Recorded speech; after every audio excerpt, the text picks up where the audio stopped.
The wheels on the truck go round and round, round and round, you fall down. La da di da di da di da da da. Welcome to the intro. Boom. Well, hello there, humans, hippies, earthlings, wherever you are, whatever you're doing, and whoever you're lucky enough indeed to be doing it to. Welcome back to the channel. I'm Bushka, and today we're going to be doing a video that was much requested in the recent community thread that I posted, asking you for video topics, and that is bolt-action rifles versus DMRs, or DMRs versus bolt-action rifles, depending on which way you like to swing that thing. Now, I am going to start this off by just mentioning two weapons in particular, which I think transcend the debate. That is the Mark 14 and the AWM. If you have any other gun other than those two, and one of those two becomes available, pick the gun up. Because the Mark 14 particularly is a special weapon, and they're in crates because they are spectacular guns. The AWM is the only weapon in the game that can one-shot headshot at range any helmet, level 3 and down, and it can also just drop such massive amounts of damage that it can change games. It can save you from losing chicken dinners, and it can make you chicken dinners you probably don't get any other way. And the Mark 14 is incredible because, oh, how about this? How about this for a clutch way to get on a roof when there's someone on the zone line chasing you in, and they've been firing at you in your little car, and you're just going to farm them up and gatekeep them. Now, the Mark 14 is particularly special because it features an auto and a single shot mode, and it is also the highest base damage DMR in the game. And that is a really important thing. If you want to know the actual numbers on the time to kill and everything, go and check my spreadsheets. It's in the Discord server. I've still got to get around to doing the helmets for the DMRs, but suffice to say, the Mark 14 is just the most versatile and fantastic weapon when it comes to anything. You can clear houses with it. You can snipe at range with it. Even in auto, you can just single tap it out like that and do nasty stuff. So, I want to break down the big differences first and foremost between the two weapon types. Number one, bolt-action rifles like the Kar98, the M24, and the AWM are harder to use than the DMRs. The reason being that you have a super high ceiling and a super low floor. The high ceiling is you hit, you make a headshot, they're wearing a level 2 helmet, and you knock someone out. The floor is you miss, don't make a headshot, or just get a body shot, they pull back behind a rock, and they just heal on up. They're very good guns for what we like to call hit point trading. So if you're only getting one shot at someone, and you'll note, I've got a level 3 helmet. No, none of those guys have an AWM. So I am very comfortable peeking because what it means is they're not going to knock me in a level 3 helmet without an AWM. So this is game mechanics and things that you need to know. Watch the channel, you'll find out about these things. But hit point trading is really great with these weapons because they give you the opportunity for a one-shot knock or a one-shot kill.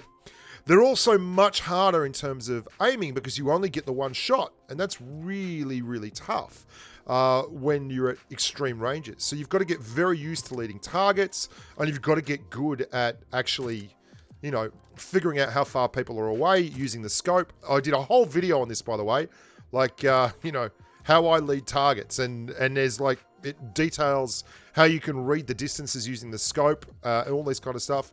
And that one-shot headshot ability gives situations like this a certain je ne sais quoi. No, it's just, it makes it very nice to be able to do that.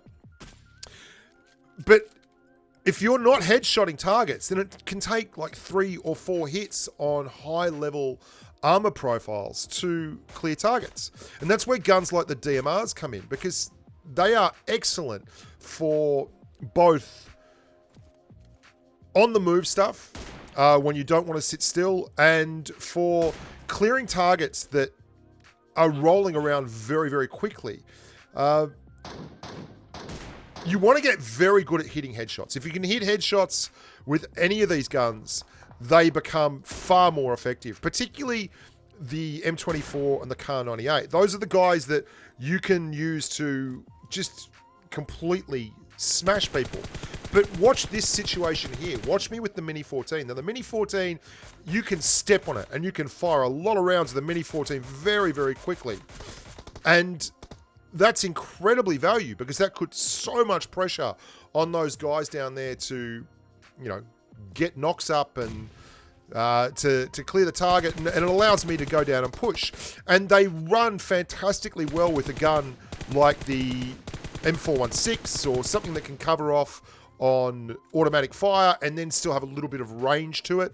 DMRs go beautifully with all your ARs. So you can run an AR and a DMR, and you can have something that can work mid-range, long-range, and close range and cover off on all three sections. The bolt actions, not so much. If you're running an AKM and you're on Miramar and a Kar 98, then that midsection really gets left out in the cold. Whereas if you've got an SKS like I do here, you're completely capable of reaching out and touching someone at very long range, like up to like 250 meters like that guy is now. And that's important because versatility in the game should not be overlooked as a really defining factor in success. That's why I say take the Mark 14, because the Mark 14 can do everything in one gun. Like, knowing your numbers is important too. The SKS is a beautiful weapon. I've been really, really surprised at how successful I have been with this gun when fully kitted out. I run it with a light or a vertical foregrip. Now, there are things you should know about these guns, and knowledge is in and of itself power, because it allows you to tailor the situation and the weapon to work perfectly. If you're running around on Sanok, you probably don't want to run a bolt-action rifle as much as you'd think, because the view ranges are so short and the engagements are so filthy for the most part, and CQC. But if you've got the option of running a DMR, run the QBU. It's superb. It's the second highest damage DMR non-crate. So you're just behind the SLR, 57 base on an SLR and 54 base on the QBU, higher than the SKS at 52. And you can really put your foot down on the QBU and fire it much like a Mini 14. It doesn't have nearly the amount of recoil that it should. Just as well as it's only on Sanok, because obviously it's perfectly suited for that, but it would be incredibly overpowered pretty much everywhere else. The big key here is bolt-action rifles are for people that can shoot. There's no way of sugarcoating that. If you start running a bolt-action and you're not being successful, it's probably because you're not a good enough shot yet. But that's all right. If you practice, you'll get better. And the bolt-actions are excellent in squads. You want a couple of people to bolts and maybe a couple of people with DMRs in squad situations, because then you can really mix and match. And of course, bolt actions don't have the ability to do this. Like, you can run a Mini 14 as a pseudo AR when you're early game, and even if you're under the pump with multiple players on you, you can use the Mini 14 to snap up a knock or to just put the finishing touches on a target that you've hammered. But I want to show you a little bit of footage here, and this is one of the reasons why the Mini, although it's a great gun, and this is the easiest DMR to use for a new player, you're going to see how many shots I hit to get these knocks, and I'm harassing a squad that's being pushed by another squad in the 5-stack there in Picado. And I am hitting so many shots without getting knocks. And it's not until I basically run out of resources and helmets that I start clearing knocks, and then they get pushed on by other people. And this is why, if you had a bolt-action rifle, nearly all those shots, just taking your time and getting the one shot, the headshot, will be a whole lot more. You can see those red splashes, they're headshots, and it takes a long time to clear those targets. DMRs are superb weapons, they're versatile weapons, and they're easier weapons to get a handle on at the start, but they are also the most dollar productive return on your investment. If you learn to shoot and run a DMR, you're going to get a lot of damage out of it, but you won't always get knocks.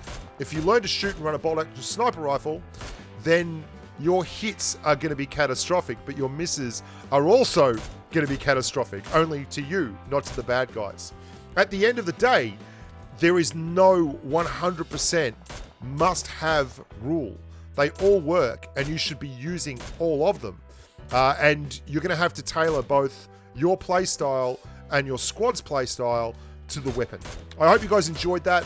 I'm Bushka. Look after yourselves, and as always, stay safe on the battlefield. Bye for now.